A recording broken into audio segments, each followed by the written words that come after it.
Hola, buenas tardes o buenos días, depende de la hora en que usted vea este video. Estoy aquí para hacer una socialización de los resultados de un proyecto de investigación y estudio de año sabático realizado entre el 2021 y 2022.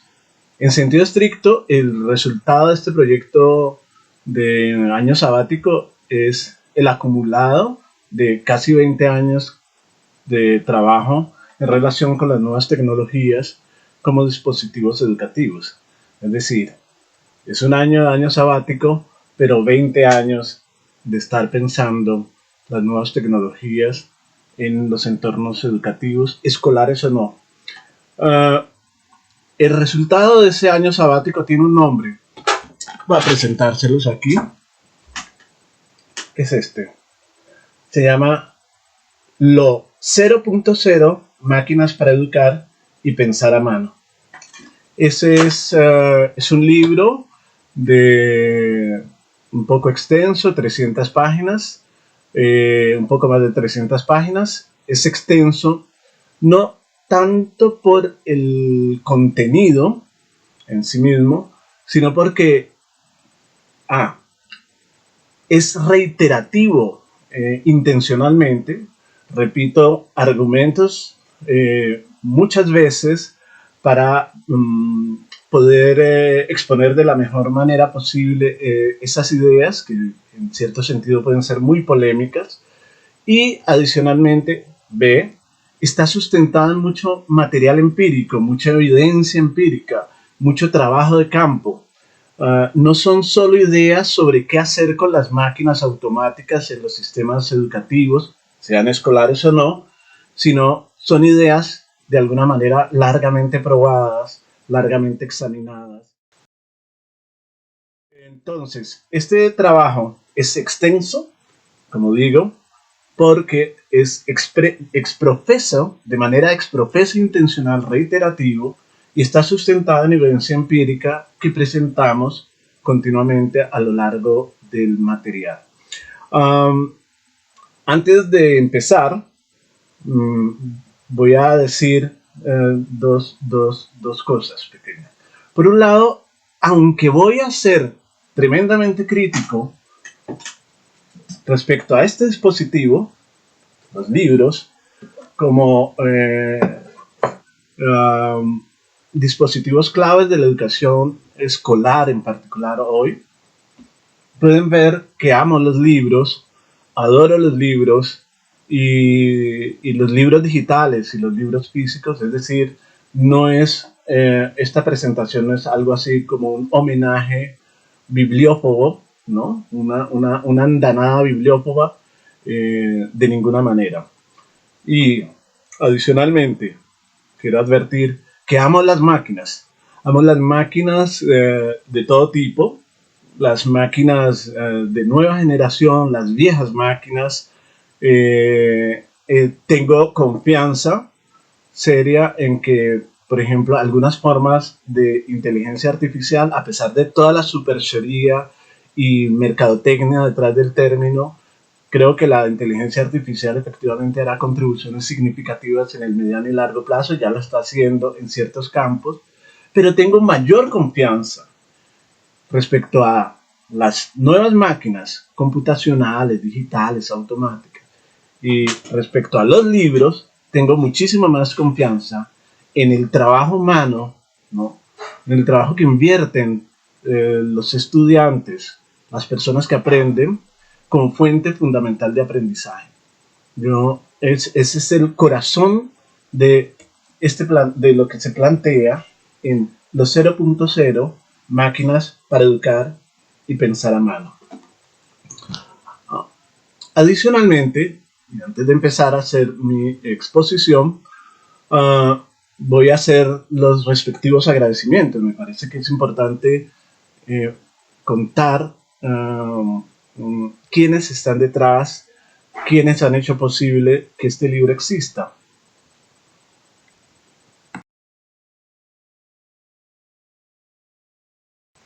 Bueno, en primer lugar, mis agradecimientos a la institución en la que trabaja, una universidad pública, la Universidad del Valle, que como toda institución burocrática actual, es al mismo tiempo un mar de posibilidades, ofrece recursos, sobre todo tiempo y sobre todo además relaciones con otros seres humanos que nos permiten a los que hacemos parte de este tipo de instituciones pensar con calma algunos asuntos que de otra manera no serían pensables.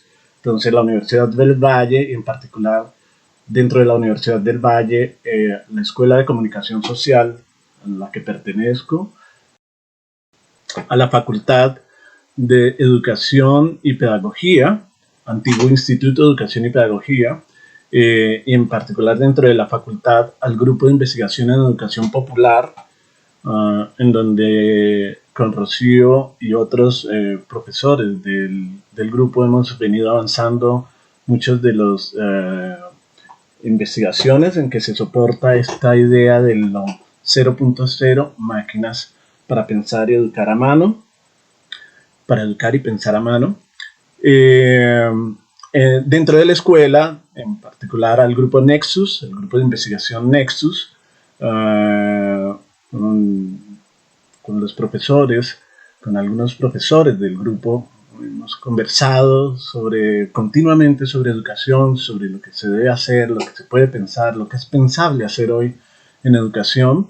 Entonces el grupo ha sido, digamos, un lugar, un entorno social en donde hacer prosperar ideas como esta. Agradezco muchísimo a la alcaldía de Cali, porque dentro de la alcaldía de Cali se desarrolló el proyecto, una gran iniciativa de intervención educativa que se llama Mi Comunidad es Escuela. Esa iniciativa tuvo, entre otros componentes, un subcomponente, un proyecto llamado Semilleros TIC, y que coordinamos académicamente Rocío Gómez y yo, pero que se desarrolló con un enorme entramado de personas y gentes, empezando por las instituciones de educación oficial que participaron de ello, el equipo de trabajo dentro de la Universidad del Valle que participó de ello. Ahora voy a dar algunos nombres, siempre quedarán por fuera varios que hicieron parte de esta iniciativa. Entonces la Alcaldía de Cali, el proyecto Mi Comunidad es Escuela, fundamental. Dentro del proyecto Mi Comunidad es Escuela y la Alcaldía de Cali, quiero agradecer a María Victoria Polanco, que tiene una virtud extraordinaria para equilibrar y mezclar y resolver asuntos de orden administrativo, pero teniendo un conocimiento muy profundo y muy sofisticado de las dimensiones académicas y sociales de los proyectos de intervención que se ponen en marcha. Es muy probable que, es seguro, mejor dicho, que si el tipo de gestión que adelantó María Victoria Polanco, ese proyecto no hubiera podido llegar a buen término. En su apoyo para sacar adelante Semilleros TIC fue inestimable.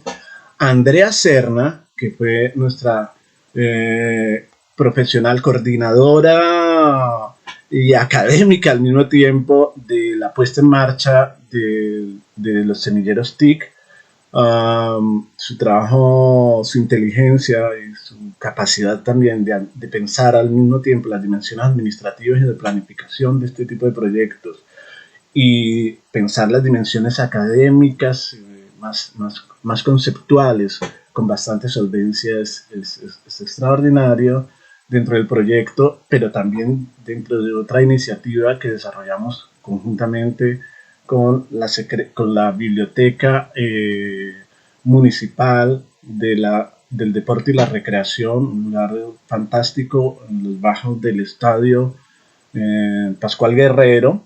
Dentro de esta iniciativa, que también fue una fuente, un abrevadero para el desarrollo de estas ideas de los 0.0, participaron también Felipe Moncada, que ha sido clave en estas iniciativas y que ahora seguimos trabajando de manera cómplice en otras que esperemos prosperen. Alejandra Mafla, también egresada de comunicación social, muy interesada en estos asuntos de la relación entre educación y tecnologías. Diana Vivas, que también participó no solo en Semilleros TIC, sino también en el proyecto Mi Comunidad es Escuela, de manera muy activa. Y Wendy López, que estuvo con nosotros muy intensivamente involucrada en Mi Biblio es una nave, otra iniciativa que hace parte de los abrevaderos, las fuentes de desarrollo de los 0.0.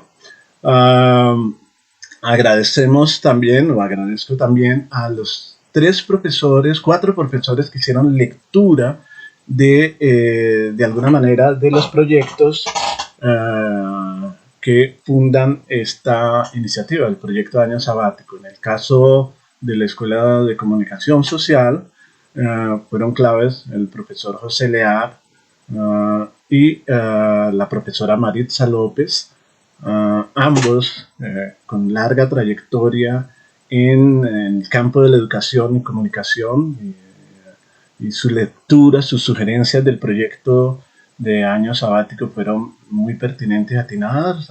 Atendí las que se pudieron atender y otras probablemente no fueron satisfactoriamente resueltas por este proyecto. Hay dentro del proyecto Mi Comunidad es Escuela Semilleros TIC, una idea que se desarrolló que se llamaron los ensambles, que explicaré más adelante. Es una de las formas de lo 0.0, de las máquinas 0.0, los ensambles, y esos ensambles no hubieran podido ser construidos como los hicimos dentro de Semilleros TIC sin el apoyo y la inteligencia y el dominio técnico, creativo y estético de Daniel Escobar. Muchísimas gracias, Daniel. También a la labor de sistematización de todos Semilleros TIC, de la experiencia de Semilleros TIC, adelantada por Fernando Cardona, con mucho juicio y mucha diligencia. Varios de los documentos derivados de esa sistematización fueron claves para la organización de este libro y este informe. Muchas gracias, Fernando.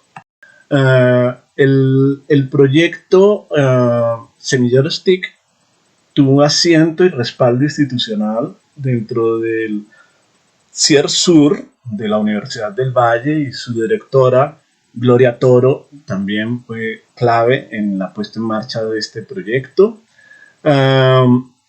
Natalia Cárdenas y Jaime Rodríguez nos apoyaron mucho en la la sacada adelante, en el desarrollo de Mi Biblio es una nave, una plataforma de trabajo educativo que pusimos en marcha en la Biblioteca Municipal del Deporte y la Recreación de Cali.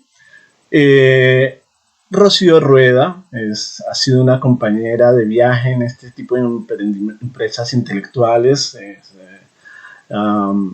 Estuvo con nosotros en Mi Biblio es una nave. Hemos coescrito algunas par de obras con ella, y siempre cuando estamos empezando este tipo de iniciativas es la primera en decir yo voy.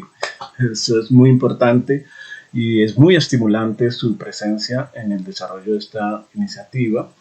Estábamos en España visitando algunos museos de ciencia interactiva, en particular en Valencia, porque queríamos hacer un estudio de cómo funcionan estos museos interactivos que se precian de ser tremendamente educativos, cuando un amigo y compañero de trabajo, Kevin García, me recomendó que fuéramos al Cosmocaixa en Barcelona, que valdría la pena verlo como museo, y las conversaciones con Kevin siempre han sido muy productivas, muy provechosas, y entonces también quiero agradecerle a Kevin, porque su preocupación, sus intereses por lo que tiene que ver con educación, nuevas tecnologías, son sentidas e intensas. Eh, y agradecemos a cientos de profesores y decenas, cientos de estudiantes, perdón, y decenas de profesores que a lo largo de Semilleros TIC eh, contribuyeron al desarrollar lo que conocemos como aplicaciones 0.0 en las IEO, Instituciones Educativas Oficiales de Cali. Y agradecemos también a los miles de profesores y estudiantes que a lo largo y ancho del mundo están haciendo estrategias, están desarrollando estrategias 0.0 sin que necesariamente sean denominadas así, es decir, están inventando usos del repertorio tecnológico a mano disponible para ponerlo al servicio del trabajo educativo de manera muy ingeniosa y productiva. Entonces, ese es nuestro agradecimiento también para ellos y para estudiantes de comunicación social de la Universidad del Valle, estudiantes de recreación que a su manera han vivido y experimentado y han contribuido y están contribuyendo a pensar estos asuntos a través de sus trabajos, a través de su participación en cursos que hemos desarrollado, etcétera, etcétera. Finalmente, quiero agradecerle a dos profesores que han sido amigos buenos, personas generosas, y que el 2021, ese año terrible de la pandemia de coronavirus, nos arrebató. Me refiero al profesor Jorge Caicedo, con quien empezamos a confabular en algún momento un proyecto que se llamaba Nuestra Aula Común, una iniciativa malograda que se iba a desarrollar con la alcaldía de Cali para intervenir en las casas de los niños y para poder hacer que en las casas, mientras se lleva a cabo el confinamiento escolar, etcétera, etcétera, los niños pudieran aprender mucho más con el repertorio doméstico de tecnologías a mano, ¿no? Esa iniciativa no prosperó, pero lo importante en lo que quiero insistir es que con Jorge Caicedo conversamos mucho de estos asuntos, su sensibilidad, su capacidad de trabajo con colectivos sociales, su imaginación ha sido siempre fundamental y extraño, digamos, su presencia en la escuela, digamos, para pensar estos y otros asuntos de este tipo. Muchas gracias, Jorge, y agradezco a Jesús Martín Barbero, otro extraordinario profesor, por supuesto, referente latinoamericano y mundial en el campo de la comunicación social, pero sobre todo una persona muy generosa, digamos, y vigorosa a la hora de pensar estos asuntos. Con Jesús Martín aprendimos, adelantó el camino, contribuyó con sus reflexiones a que decenas de miles de personas, entre las que me incluyo, y nos incluimos Rocío y yo, empezamos a entender que gracias a sus clases, empezamos a entender que no es a través de las máquinas y los medios en tanto cosas, ¿no? Sino en virtud de las relaciones y movimientos de lo social, que la comunicación y la cultura estructuran, ¿no? A partir de esas relaciones sociales que la comunicación y la cultura estructuran, que podemos superar las trampas contenidistas, ¿no? Esta idea de que las tecnologías son para transmitir contenidos y las trampas conductistas, esta idea de que la escuela está ahí para moldear comportamientos adecuados. Gracias a Jesús Martín, ensanchamos nuestra comprensión tanto de las máquinas como de los dispositivos educativos de una manera muy profunda e importante.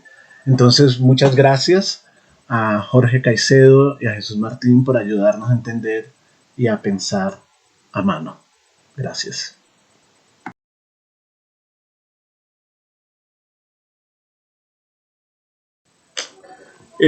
Antes de empezar, yo quiero que piense por un instante, ¿no? Mire su entorno, ya que estoy mostrando el entorno en el que me desenvuelvo normalmente, pero mire su entorno y trate de identificar qué máquinas hay en su entorno. ¿Cuáles son las máquinas automáticas? ¿Cuáles son máquinas automáticas de su entorno? Uh, es importante esta pequeña operación, máquinas automáticas de su entorno, por una razón. Porque cuando pensemos qué son las máquinas automáticas, cuando pensemos cómo incorporar las máquinas a la escuela, vamos a necesitar desestructurar o repensar qué entendemos por máquinas. Ese es digamos, es un planteamiento esencial. Este libro, Los 0.0, empieza por repensar qué son las máquinas y qué máquinas, teniendo en cuenta qué son las máquinas, qué podemos pensar o qué podemos entender por máquinas educativas. Entonces, tómese un tiempo, en serio, y enumere alrededor de su entorno cuáles son las máquinas automáticas que le rodean, la rodean. ¿Cuáles son esas máquinas automáticas? Tómese un tiempo.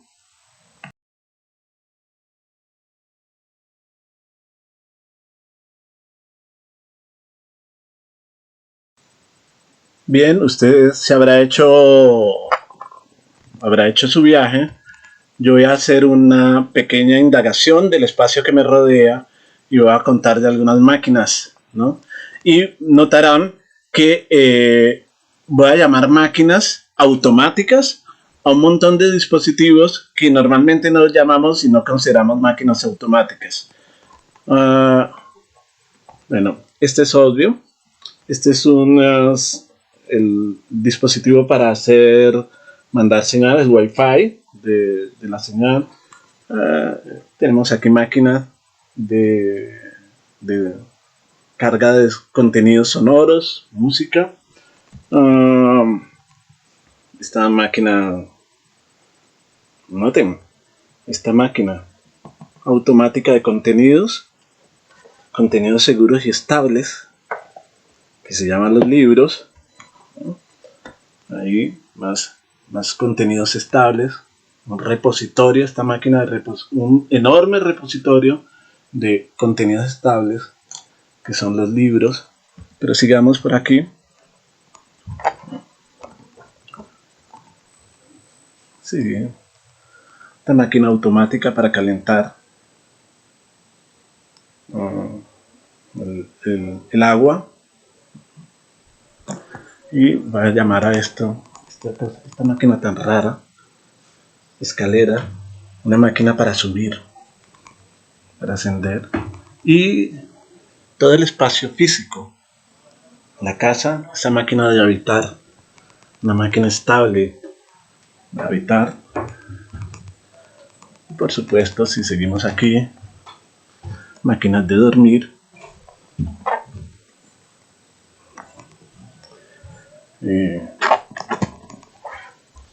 Esta máquina de ver TV, dispositivos allá para ver, un refrigerador, una máquina automática para refrigerar, computadores, sensores y mandos a distancia para controlar dispositivos. Esta extraña máquina para mover y desplazar y movilizar residuos orgánicos. Esta máquina que conduce agua, ¿no? Y vacía y desplaza agua doméstica. Sí. La máquina del narcisismo, el espejo que nos refleja y nos garantiza imagen de vuelta. Bien. ¿Qué máquina falta en este listado?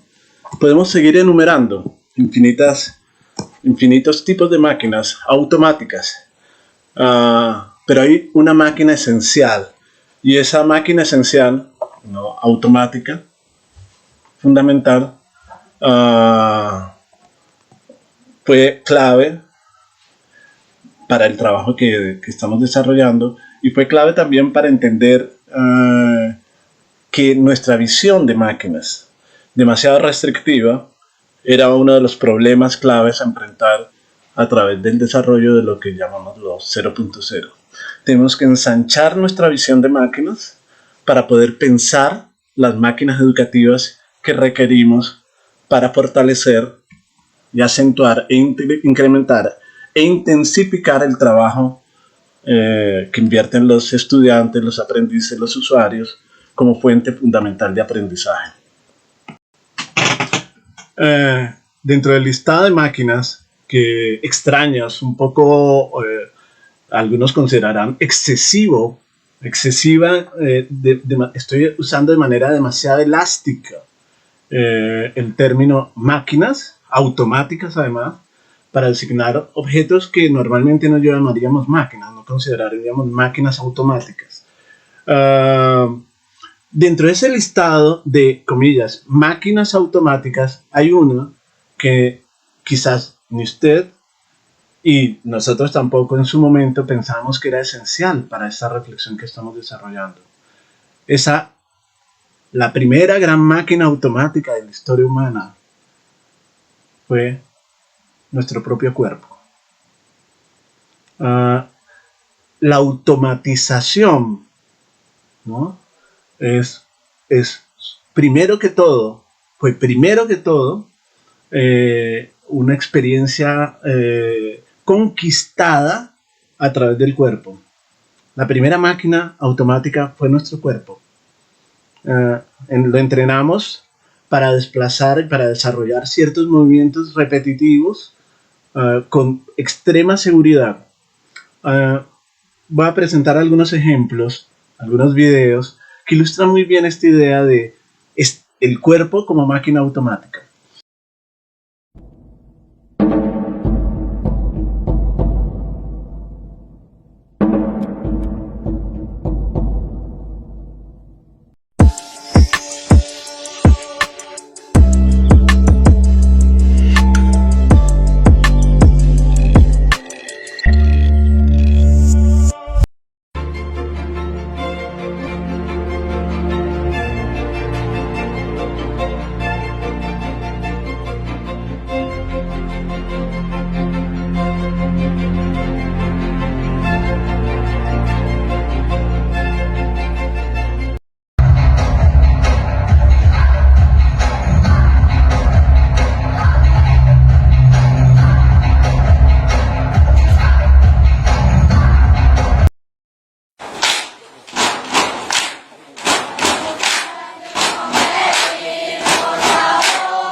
Ah, Hoy se sabe, gracias a los estudios de la neuroarqueología, que es un campo que me gusta mucho y del que vivo averiguando cosas, hoy se sabe que el cuerpo humano hace 100.000, 200.000 años, ese cuerpo humano era todo menos frágil. Era, los hombres, comillas, primitivos, los hombres y mujeres primitivos no eran endebles, enclenques y frágiles y raquíticos, y aunque se cuenta con frecuencia acerca de cómo las sociedades contemporáneas han extendido las tasas de las esperanzas de vida, y cómo en el pasado las esperanzas de vida eran pequeñas, eran mucho menores, y eso es claro, hay evidencia estadística al respecto. Lo que no suele decirse es que efectivamente las tasas de mortalidad eran muy altas, pero también las personas que lograban pasar, digamos, el conjunto de obstáculos a unas vidas prolongadas, consideraban vidas, cuerpos muchas veces robustos y vigorosos. Eh, um, de hecho, en alguna de las literaturas que hemos revisado se habla de cuerpos que tenían la eficacia muscular y las características musculares de atletas de alto rendimiento para poder desplazarse largas distancias, para cargar pesos extraordinarios, para poder estructurar máquinas de caza eficaces, para poder desplazarse y construir y cavar hondanadas donde habitar, en fin, se necesitaban cuerpos muy más bien robustos. ¿Cómo se ha sabido eso? A través de, entre otras, la neuroarqueología. La neuroarqueología es una máquina, es una ciencia que en el fondo es casi una manera de viajar en el tiempo.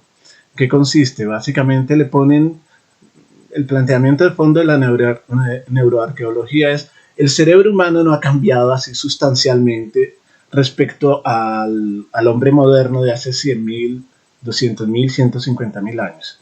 No ha habido unas variaciones muy significativas. Entonces le ponen a personas de hoy, habitantes actuales, les ponen sensores, medidores de presión, un utillaje médico para medir, digamos, un conjunto de variables biofísicas, ¿no? Circulación, fuerza muscular, en fin, comportamientos, qué zonas del cerebro se activan, etc. Y los ponen a hacer con instrumentos del pasado, piedras sílex, obras, o por ejemplo construir con los recursos existentes en el pasado, por ejemplo, un cuchillo de sílex, o ciertas estructuras de pesca, ¿no? Y lo que se ha descubierto en parte con la neuroarqueología es que para poder hacer esas tareas se necesitaba, entre otras, complexión física muy elevada. Es decir, se necesitaba presión muscular, un tipo de actividad, un tipo de presión, un tipo de movimiento y dominio técnico corporal muy sofisticado, para el cual con frecuencia nosotros no estamos actualmente habilitados, es decir, tan habituados a un conjunto de máquinas que suavizan la vida. Nuestros cuerpos no son tan eficaces para tratar con la naturaleza dura y poco moldeada del pasado. Entonces, un breve recorrido por el espacio que nos rodea permite advertir una multitud de presencias maquínicas, técnicas, automáticas, que algunos han llamado un nombre muy bonito, pero me parece cada vez menos preciso, por lo que voy a plantear más adelante: tecnosfera. Estamos inmersos en una tecnosfera, una esfera técnica que nos rodea continuamente. Vamos a mostrar, quiero mostrar a continuación, que esa tecnosfera no está solo afuera, sino que está sobre todo adentro. Entonces, dos elementos para empezar en esta presentación. Por un lado, nótese que esa tecnosfera o ese conjunto de elementos, desde un libro hasta un teléfono móvil, exige en nosotros, los usuarios, habituaciones, acomodarnos, adaptar el cuerpo a esos dispositivos. Nos asombra mucho ver a jóvenes manipular un teléfono móvil con un dedo y escribir de esta manera, pero nos asombramos un poco menos de los más adultos, los menos jóvenes, de nuestra habilidad para manipular el teclado del computador o en el pasado marcar el disco de un teléfono que giraba y volvía hacia atrás, o mejor aún, manipular un carro, un automóvil, o ir en el bus, en el mío, ¿no? Y poder coordinar los vaivenes del vehículo y adecuarnos al frenado y al avance del vehículo. El planteamiento uno que queremos hacer es que todo dispositivo técnico, todos, sin excepción, con los que interactuamos continuamente, exigen a su vez una suerte de tecnologización interna, es decir, exigen tareas de habituación, exigen que nuestro cuerpo, y aprendamos con el cuerpo, cómo manipularnos y adaptarnos a ellos. Esos procesos de habituación se conquistan larga y duraderamente, en muchos de los casos, en muchos de los repertorios tecnológicos. Yo tuve que estudiar durante un año el proceso de habituación de un niño de 7 años que videojugaba. Y ese proceso de habituación, es decir, de automatizar el cuerpo para dominar consistentemente una máquina, se traduce en que pasado un año, este niño, que era un niño relativamente hábil en videojuegos, se convirtiera en un virtuoso del videojuego. Ese volverse virtuoso del videojuego supuso una habituación, es decir, un largo proceso de incorporación del dispositivo técnico al cuerpo que automatiza ese dispositivo técnico a través del cuerpo. Eso nos permitió decir en aquel momento que lo más parecido a aprender a videojugar es aprender a interpretar un instrumento musical. Los músicos virtuosos, la condición virtuosa, tienen que ver, entre otras, con largo proceso de habituación, ¿no? Y saber leer consistentemente un libro, manipular un libro, también entraña largos procesos de habituación.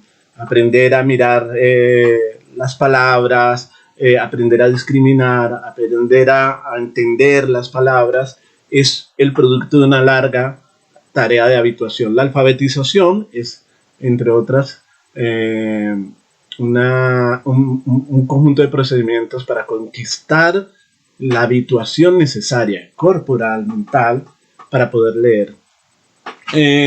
El aquietamiento del cuerpo en algunos momentos para poder leer, para controlar las secuencias de palabras, para entenderlas.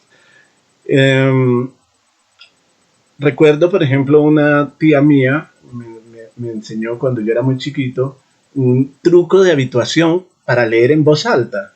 Me dijo, mira, aprende a leer cuando estás leyendo, lee la palabra, estás pronunciando esta palabra, pero al mismo tiempo, mientras pronuncias esta palabra, vas leyendo mentalmente la siguiente frase o las siguientes palabras.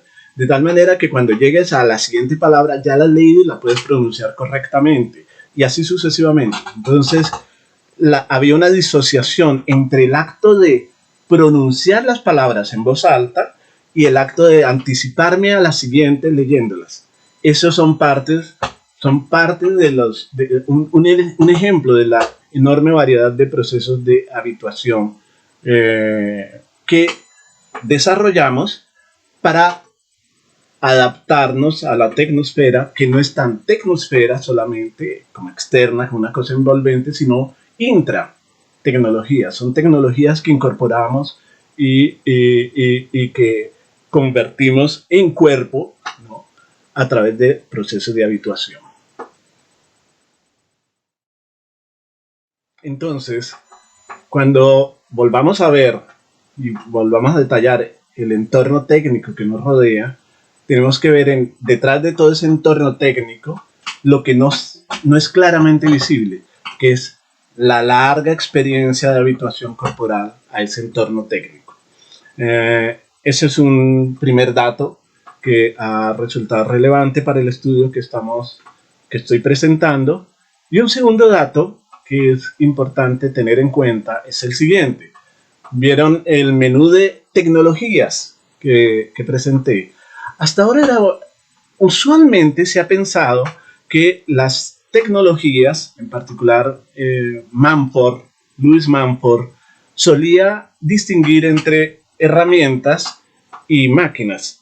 Y básicamente consideraba que las herramientas, por ejemplo, un tenedor, un pincel, un lápiz, tienen una característica. No había una fuente de energía externa para esas herramientas, y además de eso, esas herramientas se adaptaban a las decisiones de quien la usaba. Entonces, un cuchillo, un tenedor podía ser para pinchar la carne, pero podía ser eventualmente un arma, podía ser otra cosa. En cambio, las máquinas tendrían una característica. Generalmente tienen una fuente de energía externa, ¿no?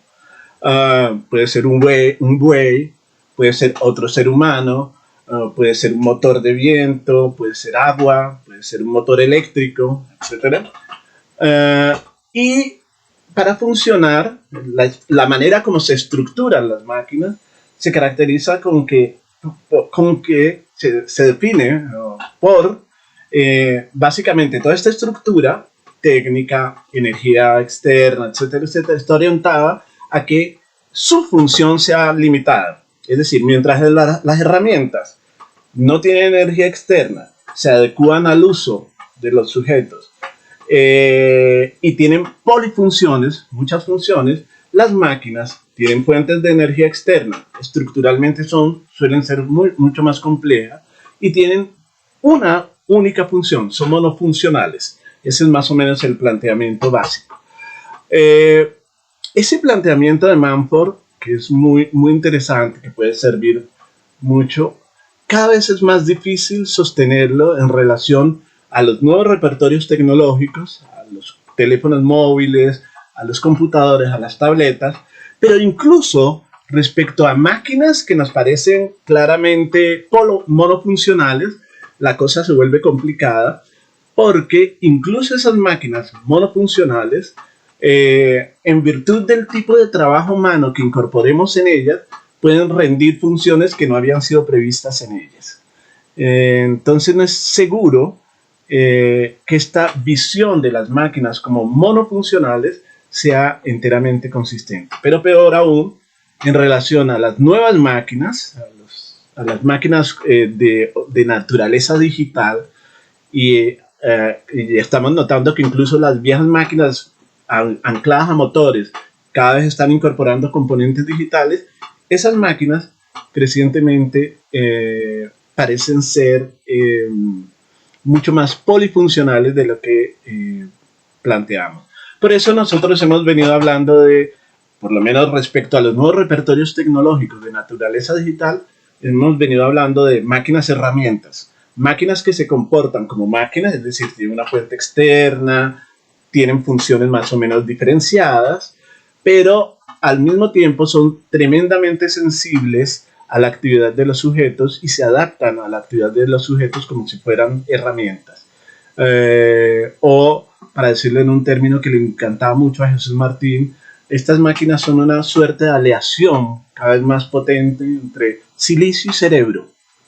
Diríamos, para no ser neuroreductores, silicio y persona, silicio y cuerpo, ¿no? Porque la mente no es solo lo que hay aquí en el cerebro, sino cuerpo. Entonces, estas máquinas herramientas la naturaleza de esas máquinas herramientas es lo que nos interesa poner al centro y en consideración dentro de este estudio.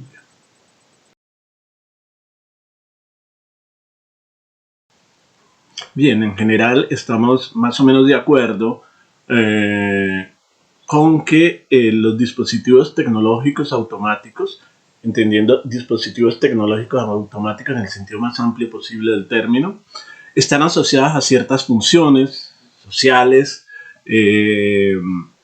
Sin embargo, y este es el milagro del trabajo educativo,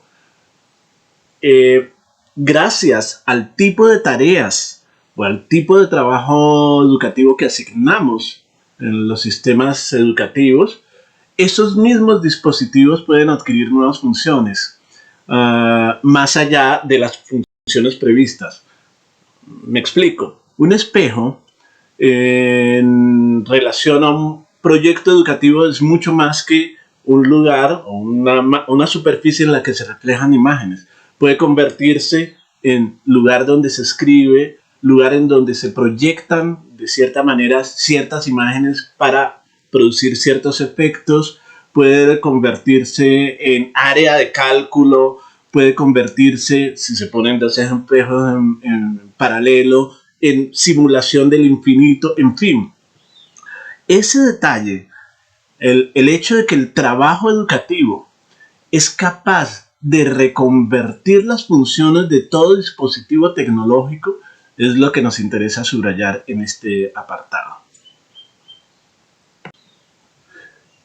Si eso es cierto, si es cierto que los dispositivos tecnológicos a mano en los sistemas escolares, en las casas, a la hora de desempeñar funciones educativas, si los dispositivos tecnológicos a manos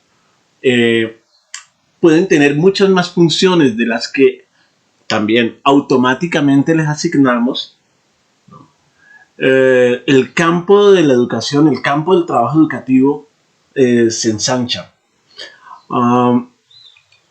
Por desgracia, examinen en este momento los dispositivos tecnológicos que ustedes empleamos en la escuela, en los sistemas escolares, en los sistemas de enseñanza escolar. Por desgracia, la función predominante en ese repertorio tecnológico, en ese conjunto de dispositivos tecnológicos, la función predominante es la de vehículos de contenidos. Son esencialmente máquinas automáticas para vehicular contenidos. Desde el computador, pasando por el libro, hasta el cuerpo del profesor y de la profesora docente que cuenta clases, todas estas máquinas entrenadas y automatizadas están al servicio del proceso de vehicular contenidos, de transmitir, transferir contenidos. Es decir, la función sociotécnica dominante del repertorio tecnológico disponible o a mano es esa. Ese estrechamiento o reducción de las funciones sociotécnicas posibles del repertorio tecnológico a vehículos de contenido es el problema esencial que queremos enfrentar a la hora de pensar los 0.0.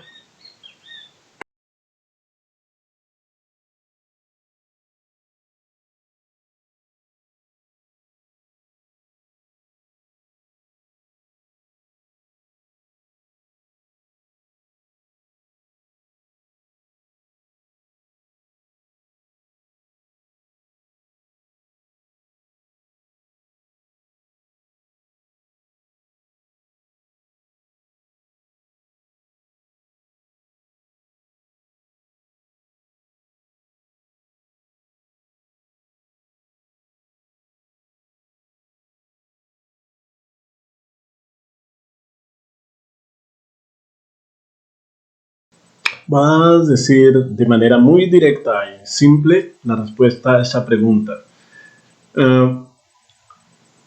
Básicamente se han usado el repertorio tecnológico a mano desde la televisión educativa en el pasado, pasando por la imprenta escolar, la radio escolar, hasta hoy los computadores para vehicular contenidos. Y esos dispositivos que permiten vehicular contenidos escolares no lo hacen mejor que los libros. Estos dispositivos que son más dinámicos, aparentemente más atractivos, no lo hacen mejor que los libros de textos. Los resultados son elocuentes. En los últimos estudios, el libro Los 0.0 rastrea y sintetiza algunos de esos estudios globales, muestran que el uso, por ejemplo, de los computadores en las escuelas no ha mejorado los desempeños escolares. Ha habido resultados más bien agridulces, más agrios que dulces, en términos de mejoras en la lectura, en los rendimientos de lectura, deficientes resultados en comprensión y conocimientos, de mejoras en el desempeño en materias científicas, algo de mejoras en matemática, algo, y en lo que claramente los computadores son muy eficaces es en enseñar a usar los computadores. Cuando se hacen las pruebas, las distintas pruebas estandarizadas, los niños y niñas que usan computadores, una cosa que parece lógico, cuando hacen las pruebas estandarizadas, revelan muy buen desempeño, mejores desempeños en las preguntas que tienen que ver con el uso de los computadores, el dominio de la técnica, que los niños que no lo usan. Ojo, el libro, los 0.0, está sugiriendo que ese es el error. El error es desaprovechar el repertorio técnico al uso para hacer lo que una tecnología automática históricamente construida, largamente construida y refinada, que es el libro de texto, hacía muy bien. Es decir, intentar convertir los computadores, los teléfonos móviles, las tabletas, los videojuegos, en general, el nuevo repertorio tecnológico existente, en libros extendidos, libros dinámicos, no es lo mejor. Los viejos libros, la vieja tecnología automática del libro también lo hace mejor, o lo hace tan bien como estas máquinas más costosas y automáticas. Y en eso, al convertir las máquinas de diseminación de contenidos y reducirlos a esa función, a ese repertorio tecnológico de estas máquinas, desaprovechamos el montón de posibilidades educativas que esas máquinas nos ofrecen. Uno de los estudios más interesantes que revisamos para la construcción de este informe de año sabático es uno que mostró que los mejores resultados obtenidos en pruebas estandarizadas,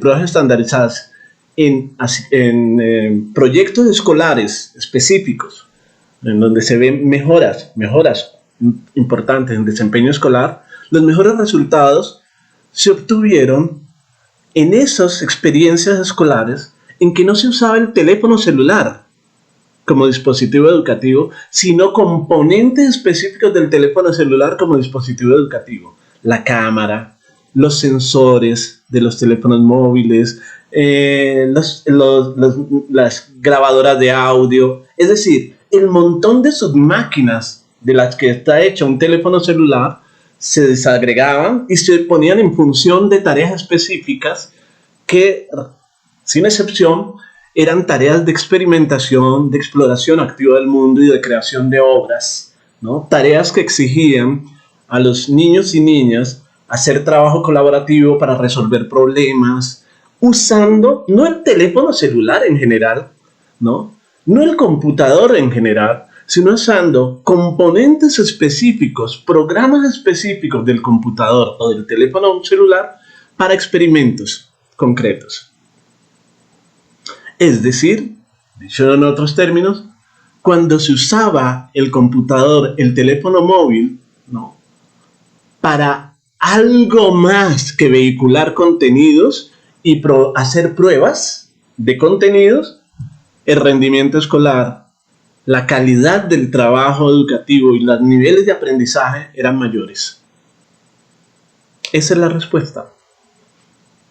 La respuesta es, la razón por la que necesitamos hacer estas transformaciones es porque definitivamente prolongar el libro como dispositivo tecnológico educativo automático en las otras máquinas es sencillamente desaprovechar tanto las otras máquinas y sus posibilidades como la eficacia bastante bien cimentada del libro de texto, con todas sus limitaciones, dificultades, menos atractivo aparentemente, ¿eh? Pero usar, intentar imitar lo que ya el libro hace bastante bien. Esa es la respuesta.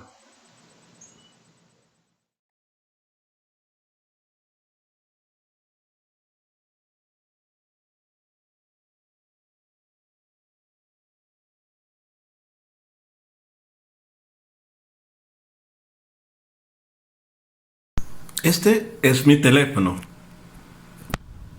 Pero un teléfono es un montón de máquinas integradas. Y a eso se añade, si a eso se agrega además, que esta máquina integrada se le pueden cargar programas diversos, es una miriada de máquinas integradas. Este teléfono, por ejemplo, tiene por supuesto grabadora de sonido, tiene una cámara de video, cámara fotográfica, etcétera, etcétera. Pero esta máquina, este teléfono, tiene además de todo sensores, un conjunto de sensores.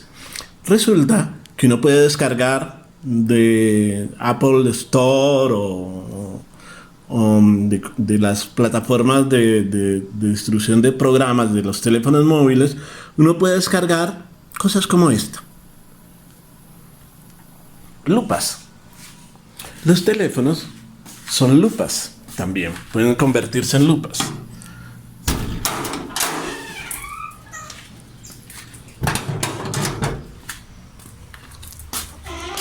Resulta que en tanto lupas, la exploración física del mundo, activa del mundo, a través de las lupas,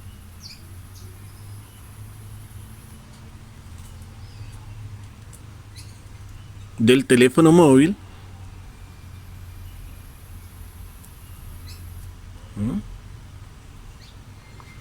el registro de detalles que cuesta ver a simple vista, ¿no?, se puede hacer a través del teléfono móvil. Pero resulta mejor aún todavía. El teléfono móvil tiene un conjunto de sensores adicionales. Vamos a ver estos sensores. Tiene sonómetros. Hola, hola, hola. Tiene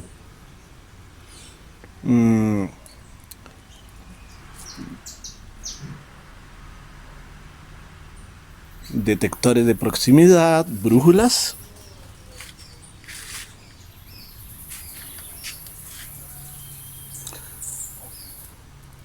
Tiene barómetros.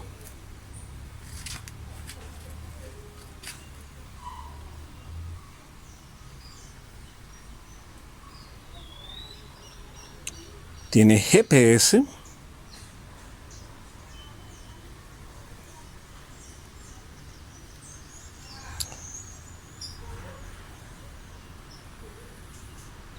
Detector de calor, de proximidad. En fin, tiene un conjunto de dispositivos, sensores, que podrían aprovecharse para explorar activamente el mundo.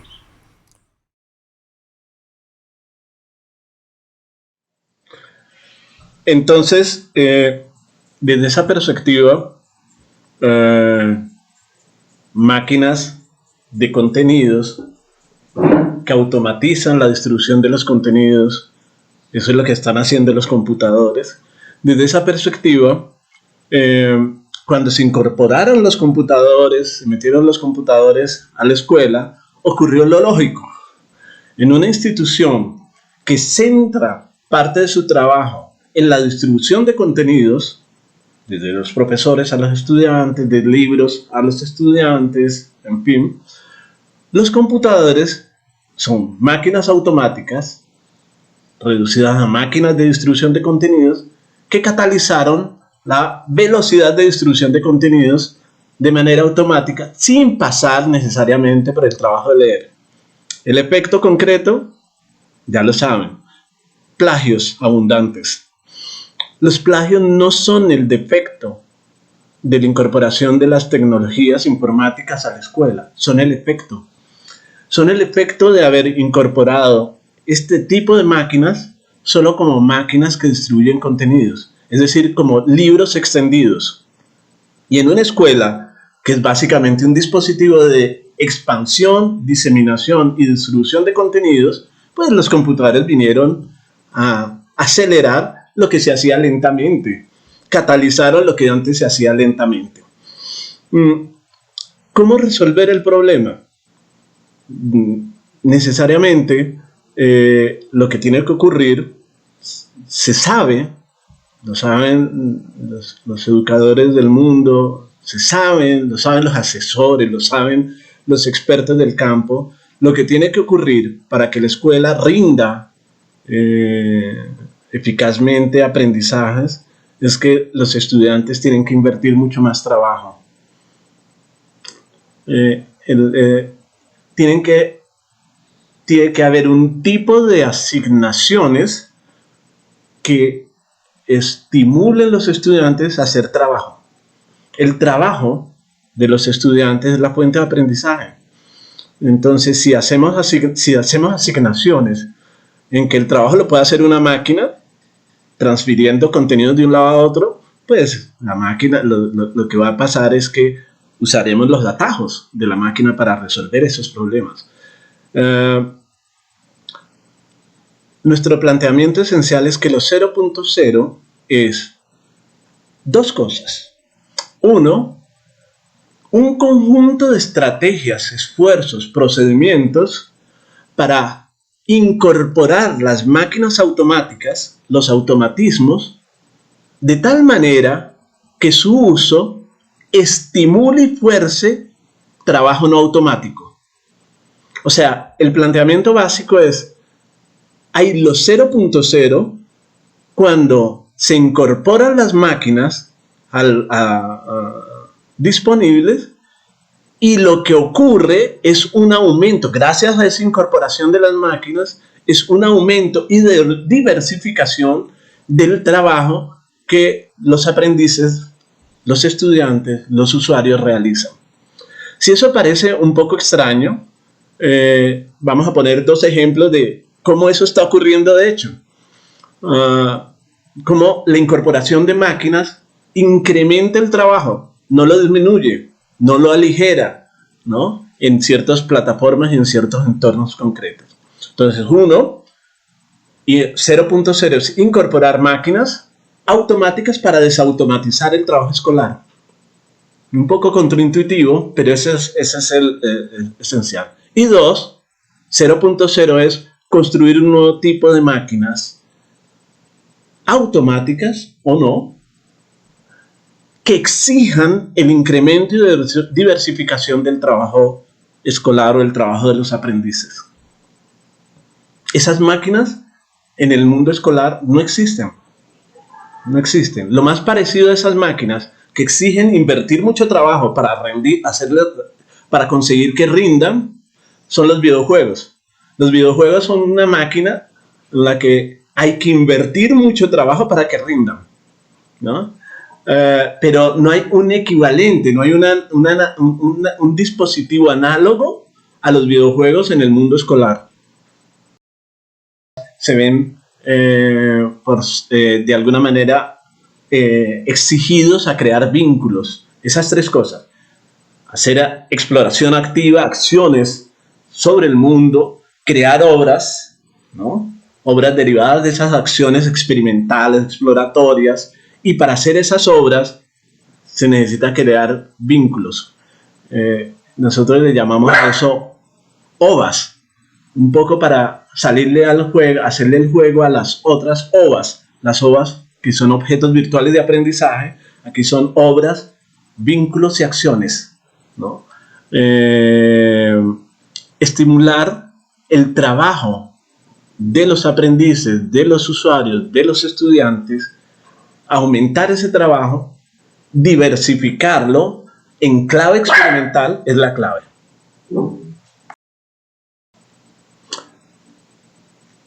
Por el otro lado, entonces, el libro es una aspiración, moldea, presenta, ofrece las claves de lo que pueden ser esas otras máquinas 0.0 en el futuro, máquinas que exigen invertir trabajo de experimentación para que rindan. En los últimos capítulos del libro presentamos algunos ejemplos de máquinas. Al final de esta presentación va a leer con ustedes un ejemplo de una máquina 0.0 como la que quisiéramos desarrollar. Entonces, un poco contraintuitivamente, un indicador de que las máquinas automáticas se están empleando muy bien en un sistema educativo es que aumenta el trabajo de los aprendices, de los estudiantes, de quienes participan del sistema educativo.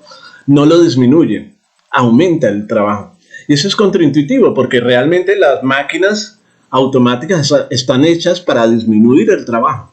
Pero disminuir el trabajo, que es clave en los sistemas de producción de bienes, de cosas y de servicios, es contraproducente, profundamente contraproducente cuando se trata de sistemas educativos. Porque el trabajo es realmente la fuente de aprendizaje. Es el lugar donde se construyen las inferencias, es el lugar donde se hacen obras, es el lugar donde el cuerpo adapta y crea comprensiones. Entonces, si eso no ocurre, si las máquinas sirven para facilitar, lo que estamos haciendo al facilitar el trabajo es reducir las oportunidades de aprendizaje real y significativo. Ese es el planteamiento esencial. Sin embargo, decirlo suena bien, suena razonable, hacer eso es un poco más complicado. Y el libro lo que ofrece es un conjunto de experiencias que ilustran cómo hacerlo. Le llamamos, hay 4 maneras 0.0 de hacerlo. Una primera manera le llamamos aplicaciones 0.0, que es algo así como imponerle programas de uso muy particulares, muy bien pensados a las máquinas disponibles para que sirvan para hacer operaciones concretas de aprendizaje, de exploración intensa del mundo, etcétera, etcétera, en los sistemas escolares, en este caso. En la CIEO de Cali construimos varias aplicaciones 0.0 y entonces en el libro se consignan algunos ejemplos y se dan links a el banco de aplicaciones que se desarrollaron en los semilleros TIC, unas aplicaciones desarrolladas por profesores y estudiantes de las instituciones educativas oficiales. Algo más de 100 aplicaciones 0.0, las que están ahí y que son usables, es decir, son de uso abierto y pueden desarrollarse, mejorarse, etcétera, etcétera. La segunda modalidad de máquinas 0.0, entonces la primera es máquinas 0.0, son aplicaciones 0.0. La segunda modalidad de máquinas 0.0 le llamamos plataformas. Las plataformas son conjuntos de aplicaciones, ¿no?, puestas al servicio de un propósito educativo específico. Por ejemplo, el Nibilio es una nave, que fue una de las plataformas que desarrollamos, está orientada a hacer que niños que videojuegan en biblioteca municipal del deporte y la recreación en Cali. Era un grupo chiquito de niños y niñas. Estos niños y niñas, adolescentes más bien, pudieran explorar la biblioteca y pudieran usar los libros y pudieran leer la biblioteca, leer los libros, leer la biblioteca y sin dejar de videojugar. Entonces, esa plataforma que se llama Mi Biblio es una nave, ilustramos un poco de qué se trató, ponemos ejemplos de otros tipos de plataformas que se pueden hacer en otros entornos. En este momento, de hecho, estamos tratando de diseñar una plataforma similar, una plataforma física, no son plataformas digitales, se desarrollan en el espacio físico, aprovechan el espacio físico para aprender cosas.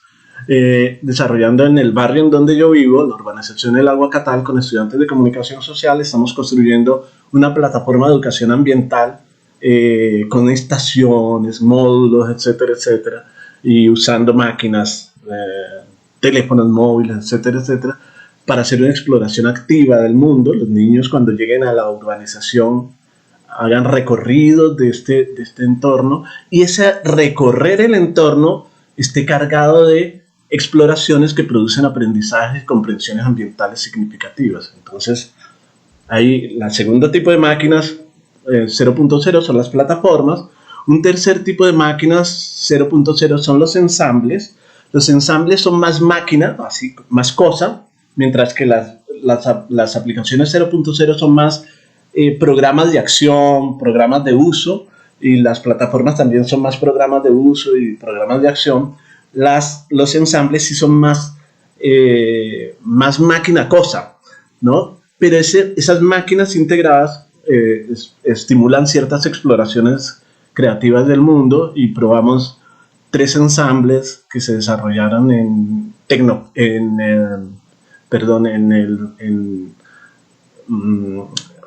mi comunidad es escuela, en un evento de cierre de mi comunidad es escuela, donde se presentaron 3 ensambles con bastante éxito que implicaban exploración del cuerpo, reconocimiento a través de mapas digitales de Cali, y la construcción de dibujos que activan imágenes. 3 ensambles muy bonitos. Ahí ilustramos de qué se trató cada uno de esos ensambles. Cuerpos sonoros se llamaba uno, emotocones otro, y había que dibujar para activar ciertas imágenes, y el otro caliscopio se llamaba otro. Estas son máquinas también 0.0 que creemos que son un ejemplo de qué hacer y cómo proceder. Y la última máquina 0.0 en minúscula la escribimos, no existe, pero ilustramos a través de un par de cuentos de qué se podría tratar, y ese es el cuento que quisiera leer al final de esta presentación. Voy a cerrar exponiendo en términos sintéticos en qué se basa la idea de los 0.0, cómo se expresa de manera lo más sintéticamente posible esa idea, y se expresa en una fórmula. Con eso voy a cerrar la presentación de este apartado, y veámoslo.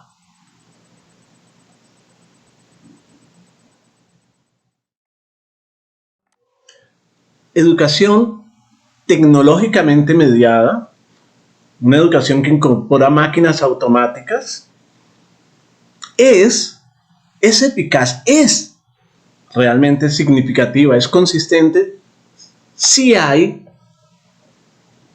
trabajo invertido, trabajo vivo invertido, intensivamente invertido por los estudiantes, por los educandos.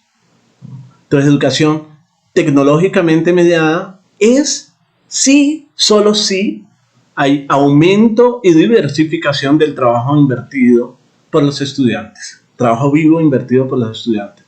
De resto, es cháchara. De resto, es simplemente e incorporar máquinas para que cumplan funciones de libros extendidos, vehículos de contenidos, y eso es insuficiente, es claramente insuficiente.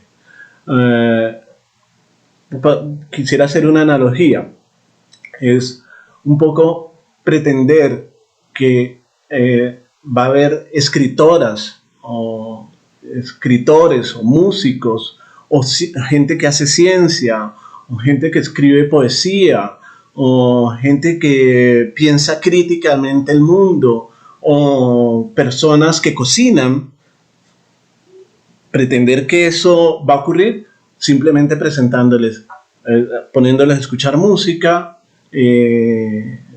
viendo filmes, mostrándoles los instrumentos de cocina, mostrándoles contenidos. Sé que es una condición importante hacerse a los documentos, al conocimiento, un poco la memoria de un cierto campo, a través de los documentos, a través de los libros, etcétera, etcétera.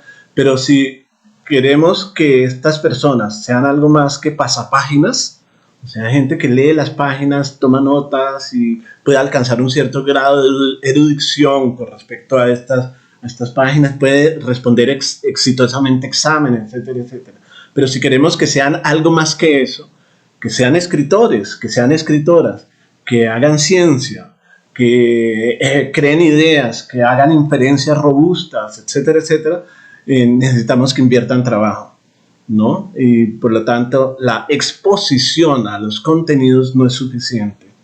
Ahí podemos tener buenos pasapáginas, lectores muy competentes, unos menos, unos más, pero esos lectores muy competentes no se vuelven automáticamente autores y creadores, simplemente siendo muy competentes lectores. Entonces, educación tecnológicamente mediada es valiosa y significativa si aumenta y diversifica la cantidad de trabajo vivo de los estudiantes. Eso tiene un efecto concreto y es un problema porque si se usan las tecnologías bien para aumentar el trabajo vivo de los estudiantes, aumenta la cantidad de trabajos que hay que calificar, que hay que revisar, es decir, también aumenta el trabajo de los profesores y esa es una consecuencia inesperada y que hay que entender como efecto del buen uso de las máquinas en los entornos escolares y en los entornos educativos. Las máquinas escolares en los entornos educativos, en tanto desautomatizan procesos, aumentan el trabajo y aumentan el número de obras, crean más incertidumbre, crean más problemas de conocimiento, pero esa es la condición del aprendizaje, digamos. Las máquinas 0.0 a cierto punto, en cierto sentido, son el equivalente, el análogo en el sistema educativo a los gimnasios en el mundo contemporáneo. Debido a que se automatizaron tantas las máquinas de trabajo y de desplazamiento, el cuerpo tuvo que, los sistemas contemporáneos tuvieron que inventarse los gimnasios para desautomatizar el cuerpo que simplemente se movilizaba y trabajaba con máquinas que facilitaban el trabajo. Entonces los gimnasios son lugares donde aumentamos y diversificamos el trabajo corporal, a despecho de la reducción del trabajo corporal en el mundo externo. Algo parecido tiene que pasar en los sistemas escolares. Estas máquinas bien usadas aumentan el trabajo no solo corporal, sino intelectual, que en cierto sentido están estrechamente conectados de los estudiantes. Pero ¿esto qué significa? ¿Qué significa trabajo vivo de los estudiantes? Eso lo desarrollamos en la siguiente fórmula, ¿no? En la continuación de la fórmula. Voy a ensancharla un poquito para que se vea.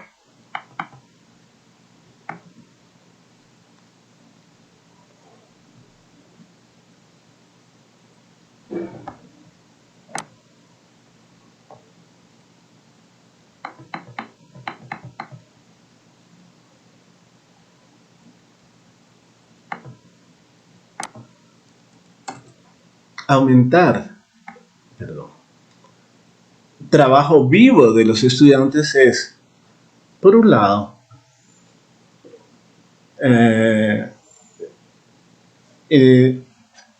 considerar, como lo plantea Nussbaum, Martha Nussbaum, las capacidades ya instaladas, ¿no? Ya conquistadas o en desarrollo de las personas. Las capacidades que socialmente consideramos relevantes, ¿no?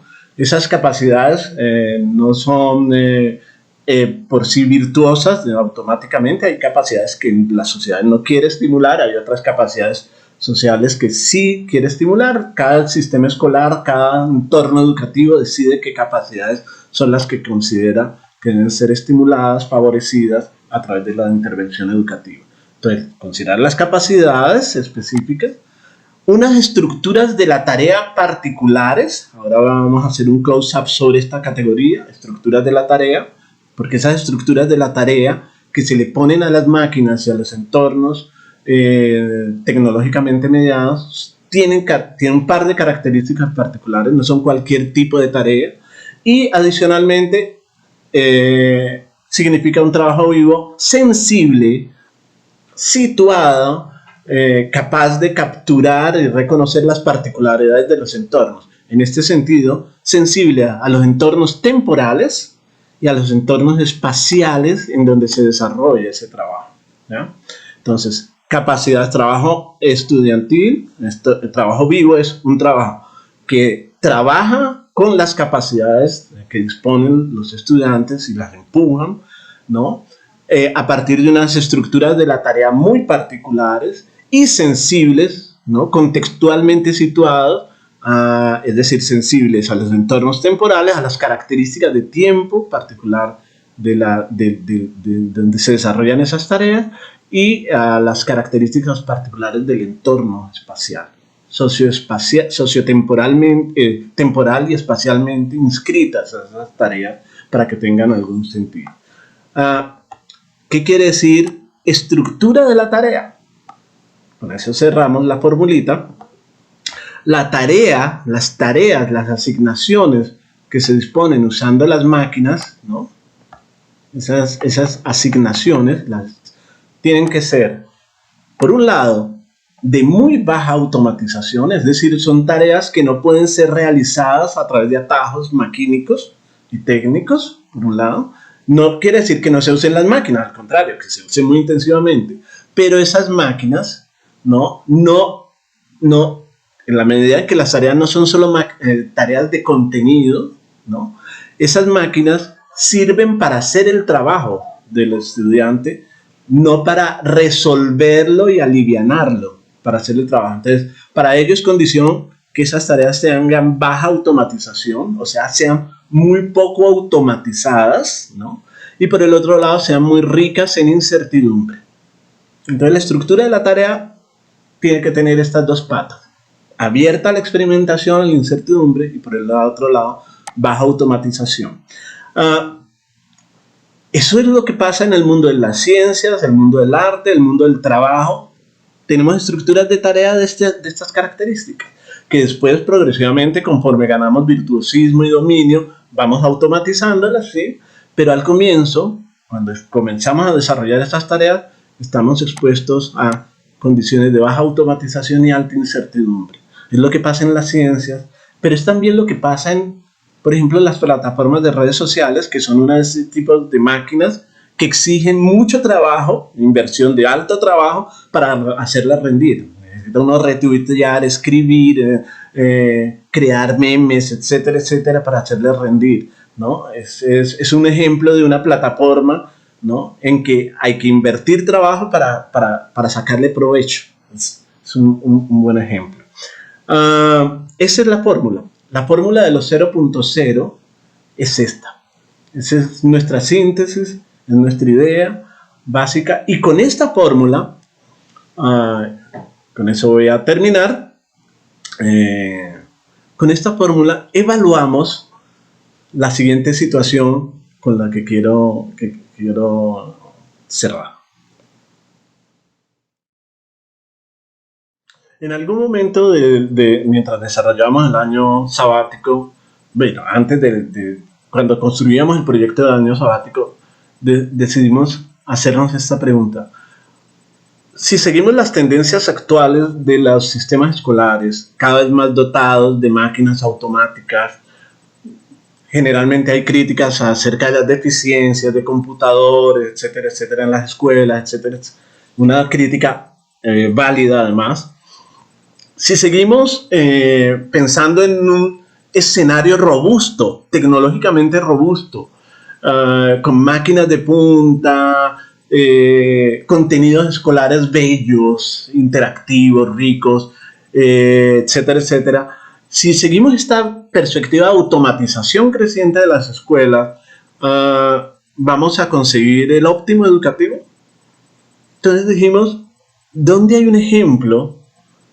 ¿Cuál es el mejor ejemplo de escuela robusta, bien dotada tecnológicamente, con diseño de experiencias de alta calidad, etcétera, etcétera, y que nos permita, digamos, ver el futuro lejano probablemente para muchos de nuestros países, pero el futuro, unas escuelas bien dotadas tecnológicamente, con suficientes automatismos, suficientes computadores, distribución de computadoras por niño y niña, acceso a Wi-Fi, etcétera, etcétera.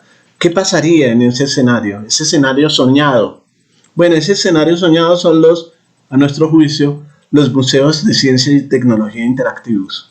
Entonces decidimos ir a los museos de ciencia y tecnología de Barcelona, en Cosmo Caixa, y de Valencia, a ver niños interactuando en esos escenarios. Y le pasamos nuestra rejilla, nuestra fórmula, y comenzamos a tomar nota del tipo de comportamiento que se presentaba ahí, del tipo de conversaciones que tenían los niños y niñas mientras pasaban por cada una de las estaciones del museo, etcétera, etcétera. Y nos encontramos con lo que sospechábamos. La hiperdotación tecnológica no resuelve los problemas de aprendizaje. Y nos encontramos, y de hecho el Museo de Valencia tiene informes regulares, presenta informes regulares de los resultados de sus estaciones, nos sirvieron mucho esos informes también. Encontramos que los tiempos de permanencia por estación de los niños son muy limitados, de tal manera que esos libros expandidos que son los museos, con muchos documentos, textos, experimentos, etcétera, etcétera, son usados, son navegados como se navegan los sitios web. O sea, la gente pasa, los niños pasan por uno y otro, van pasando de uno y otro y otro y otro, y es poco probable que los aprendizajes que prometen estos libros extendidos, no expandidos, extendidos, que son las estaciones de los museos, es poco probable que sean realmente alcanzados. Y nos encontramos con que las estaciones más interesantes, las estaciones en que más se detenían, eran aquellas estaciones en que los niños efectivamente podían hacer más experimentación. O sea, podían hacer más trabajo y podían hacer cosas que resultaban sorprendentes.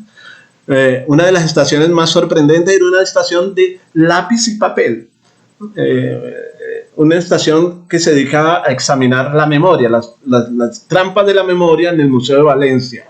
Y resulta que eran pruebas de lápiz y papel, las pruebas que usan el mundo de la psicología, los estudios psicológicos para ver pruebas de memoria, estaban vueltas estaciones de museo. Y resulta que ahí se quedaban los niños y niñas muy entretenidos, digamos, haciendo estos experimentos, etcétera, etcétera, de recordación de palabras, de saber si una figura que se supone habían visto efectivamente existía. Un conjunto de pruebas muy sabrosas, muy interesantes. Esas le encantaban, esas estaciones, ¿no? Y otra estación que le encantó, que vimos que le encantaba a los niños en el Cosmo Caixa, era la famosa caja de Tesla, o la esfera de Tesla, que salen chispas eléctricas, y los niños jugaban a electrocutarse, quién resistía más, digamos, el golpe, el choque eléctrico. Y otras estaciones, digamos, eran muy entretenidas, pero en general, que podrían ser como espacios óptimos, educativos óptimos, no eran tan eficaces en términos educativos. Ese es uno de lo que consignamos, uno de los elementos que consignamos en el libro, y en el libro dedicamos un apartado especial del libro a repotenciar esas estaciones en clave 0.0. Es decir, ¿qué habría que hacer para que esas estaciones funcionaran mejor en términos educativos? Como Caixa no lo sabe, el Museo de Ciencias de Valencia no lo sabe, pero en el libro consignamos propuestas de repotenciación en clave experimental y en clave 0.0 de esas estaciones. Cierro entonces con dos elementos de esta presentación. Uno, contándoles ya de manera gruesa que hay en el libro, el índice. Básicamente hay dos partes, una parte más, vamos a decir, conceptual, ¿no?, en que revisamos datos de la crisis de lo que nosotros llamamos no crisis del aprendizaje, como está diciendo desde hace unos años la UNESCO y PISA y un conjunto de organismos mundiales y globales sobre lo que está pasando con la educación, sino le llamamos crisis de la automatización de las escuelas. O sea, estamos sosteniendo que el origen fundamental de las crisis de aprendizajes que están detectándose en las escuelas tienen que ver con el uso intensivo de las máquinas existentes para automatizar los aprendizajes. Al automatizarlos, al construir un montón de atajos para el acceso a contenidos, sencillamente se está destruyendo la clave de la producción de aprendizajes, que es el trabajo humano, el trabajo invertido por los estudiantes. Entonces, esa primera parte del libro nos dedicamos a eso. En esa parte también hacemos un homenaje a uno de los primeros científicos en desarrollar un proyecto de máquina educativa en el mundo con resultados de nuevo muy agridulces. Skinner. La máquina educativa skinneriana, esa aventura es tremendamente, es fascinante. Entonces revisamos una historia de la máquina educativa de Skinner, la aventura empresarial, los intentos y los fracasos y frustraciones de Skinner desarrollando esta máquina. La historia la escribió una investigadora norteamericana, creo, que nos pareció fundamental, de apellido Waters, y se llama, el libro es de 2021, se llama Teaching Machine, The History of Personalized Learning, la historia del aprendizaje personalizado, que era el propósito de Skinner. Es muy bonito el libro, pero es un libro que nos disuade justamente de seguir intentando hacer de las máquinas automáticas libros extendidos, libros dinámicos, ¿no? Es un conjunto bien apretado, bien bonito, de por qué no hacerlo, no seguir ese camino. La segunda parte del libro ya nos dedicamos, la primera parte tiene ese nombre, del hecho al dicho, o sea, revisar la evidencia, los datos, mostrando cómo definitivamente el camino de la automatización no es el correcto, no es el adecuado, etcétera, etcétera. Y la segunda parte del libro se llama del dicho al hecho. Es decir, dijimos, este es el problema, ¿qué proponen? Y entonces presentamos el conjunto de propuestas para hacer los 0.0 o hacer usos de las máquinas que desautomatizan los procesos de aprendizaje. Esa es la segunda parte. Y ahí presentamos las 4 tipos de máquinas que he mencionado: las aplicaciones 0.0, las plataformas 0.0, las ensambles 0.0 y finalmente el esbozo de una máquina 0.0 que podría ser el futuro a realizar y que estamos pensando hacer en algún momento. cierro leyendo el relato de esa posible máquina. Pero como oír el relato es distinto a leerlo, voy a leerlo mientras lo muestro. Y con eso cerro la presentación. Muchísimas gracias. Vamos a leerlo. Cali 2048. Amanda no cabe de la dicha. Cecilia, su hija, una mujer más bien pequeña, chiquita como una pulga, diminuta y frágil como un colibrí, una personita chisparosa que aprendió a hablar temprano, a los 8 o 9 meses, cuando a duras penas podía mantenerse en pie, acaba de hacer algo extraordinario. Sin pensarlo 2 veces, Amanda se lo cuenta a sus amigos y amigas a través del com. Miss Cecil acaba de encender la Poetry. Pasados 2 minutos, comienzan a llover las preguntas. ¿Qué tipo de Poetry? ¿Una básica? No me digas que la 3.2. Aunque fuera una básica, abrirla a los 14 años ya sería una cosa de locos. ¿Estás segura de que no es un fallo? No es posible, nadie lo ha hecho antes de los 40 años. ¿Ya está disponible en redes lo que creó? Tu Cecilia es inteligente, pero todos los niños lo son de muchas maneras. Mi hijo también lo es. ¿Cómo pudo hacer algo así? Escribió un amigo anónimo y envidioso. Las máquinas también se equivocan, escribió otra maledicente. Ver para creer, insistió algún lenguaraz más. Cuando Amanda les cuenta que Cecil, o Chila, o la Chiquis, encendió la Poetry 3.2, la lluvia de mensajes se convierte en una auténtica tormenta. Los envidiosos callan, los amigos de veras felicitan a la niña, que ha preferido estar al margen. Sobran las expresiones de afecto. La tía, Máxima, no duda en enviar un video en el que se la ve llorar sin pausa, emocionada, mientras salta y grita como enloquecida, gimoteando una y otra vez: es mi sobrinita, es mi sobrinita, es mi chilita. Y no es para menos. Poetry es un sencillo dispositivo con acceso a cientos de millones de archivos con la mejor poesía del mundo, escrita en 3.522 de las 7.000 lenguas de la Tierra.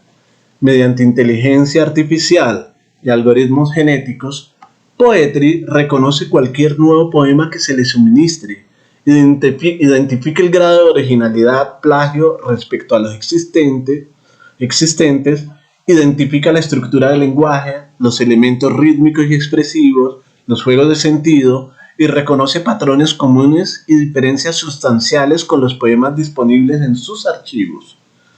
Mientras Poetry 3.2 trata con todos los archivos accesibles en cientos de servidores y nubes toda la poesía conocida y publicada a lo largo de la historia humana, la Poetry básica se limita a la poesía publicada en los últimos 3 años y en la propia lengua del poema suministrado. Cuando el poema suministrado ofrece poco grado de originalidad, pobre calidad y poco ingenio, Poetry no solo no enciende ni activa su testigo señal de valor, sino que rechaza por 2 años cualquier obra suministrada por el autor o autora, identificado con su huella digital o la retina de sus ojos. Así que los autores se aseguran de contar con algo de calidad antes de intentar presentar una obra decente a la Poetry, pues saben que si son rechazados, quedarán vetados por largos 24 meses. Pero la Poetry puede reconocer algún grado de originalidad e ingenio en una obra suministrada. No hace falta que sea completamente genial para que la máquina proceda a valorarla. En ese caso, el dispositivo sugiere un menú de piezas literarias y referencias que el autor o autora podría consultar y revisar para que continúe desarrollando su propia obra. Expertos asociados a la Poetry pueden hacer recomendaciones específicas por escrito y comunicárselas al autor o autora por correo. Adicionalmente, la Poetry revisa entre 2 y 5 propuestas nuevas de poemas, borradores del autor o autora, antes de que el candidato o candidata ofrezca una nueva obra. Tras las versiones borrador, la Poetry puede ofrecer una nueva ración de sugerencias y obras de apoyo e inspiración, y luego los autores pueden presentar una propuesta decantada y trabajada. Casi en todos los casos, los poetas admitidos en esta fase terminan decepcionándose de manera grave cuando la máquina rechaza el nuevo poema y los condena a 2 años de veto. Pero con frecuencia, este nuevo veto se convierte en un aliciente para emprender una empresa de creación intelectual que, aunque no derive en una obra poética admitida por la Poetry, transforma a los autores y autoras en ingeniosos creadores de otro tipo de obras. Algunos cuentistas, publicistas o guionistas notables pasaron por el traumático veto de la Poetry básica o de alguna de las variantes de Poetry, por ejemplo de la 2.5, que se ocupa de comparar el poema suministrado con archivos poéticos de los últimos 30 años en 3.522 lenguas antes de convertirse en artistas reconocidos. Poetry es realmente la derivación de una innovación educativa desarrollada en 2018, la aplicación 0.0 llamada Poémame. Poémame consistía en una pauta de trabajo muy simple. Los usuarios, estudiantes de 9º y 10º grado, recibían por computador 3 palabras y el fragmento de un poema de la literatura universal que se convertiría en modelo. El usuario debía inventar, usando esas 3 palabras, una pieza poética que imitara el estilo del poema modelo. Luego los profesores se encargaban de jerarquizar, discriminar cuáles poemas se asemejaban más al modelo y destacaban el acierto. Un grupo de jóvenes introdujo una variación a la aplicación y sugirió que además de construir una buena imitación, los usuarios debían inventarse justamente un poema que invirtiera y se diferenciara radicalmente del poema modelo. Lo que sucedió después es una larga historia. Se hizo un pequeño prototipo en un computador con poemas nacionales y algo de poesía latinoamericana y un sistema sencillo de reconocimiento de semejanzas, plagios, que descartaba los poemas que imitaban o se parecían a lo que ya existía. La primera versión de la Poetry se construyó 10 años después y bueno, en la actualidad, además de la Poetry 3.2, hay cientos de simuladores simples que les sirven a los usuarios para entrenarse y preparar poesía sometiéndose a pruebas que en algo se le parecen a la que haría la Poetry. Justamente en una de ellas, Protopoetry 2.0, Cecilia ensayó y trabajó durante años las obras que precedieron a su poema Cierto. Pero ninguna preparación se parece a someterse a la Poetry real, ni siquiera a la básica, y por supuesto, mucho menos a la 3.2. Por eso, cuando la pantalla del computador en el que Cecilia había dispuesto su poema titulado Cierto se iluminó de azul, un azul lapislázuli intenso y helado, indicador de que la Poetry 3.2 lo había admitido, ni siquiera esta jovencita que había trabajado en su obra a lo largo de 3 años usando Protopoetry como sparring podía dar crédito a lo que veía. Unos minutos después aparecieron los 6 iconos que confirmaban la admisión y Cecilia dejó encendido el computador caminando lentamente hacia atrás sin dejar de observarlo, como temiendo echarlo a perder con algún movimiento brusco. Fue hasta la puerta de la habitación, la abrió con suavidad, avanzó hasta el cuarto de su madre que hablaba por teléfono en ese momento, tiró de la manga de su blusa para que la atendiera. Amanda le pidió que aguardara un instante mientras terminaba de conversar, sin imaginarse que unas horas después los titulares de prensa tendrían a su pequeña en las portadas. Cecilia Mena Meneses, 14 años, es el poeta más joven admitido por una Poetry 3.2 en toda la historia. El icono, apreciad, your poem, cierto, ha sido admitido. Se para frente a sus compañeros de último año en el salón de clases del Colegio Eustaquio Palacios, Cali. Cecilia está allí para leer en voz alta su poema. Le han pedido que haga su primera lectura pública en el lugar donde estudia. Para el colegio es un honor.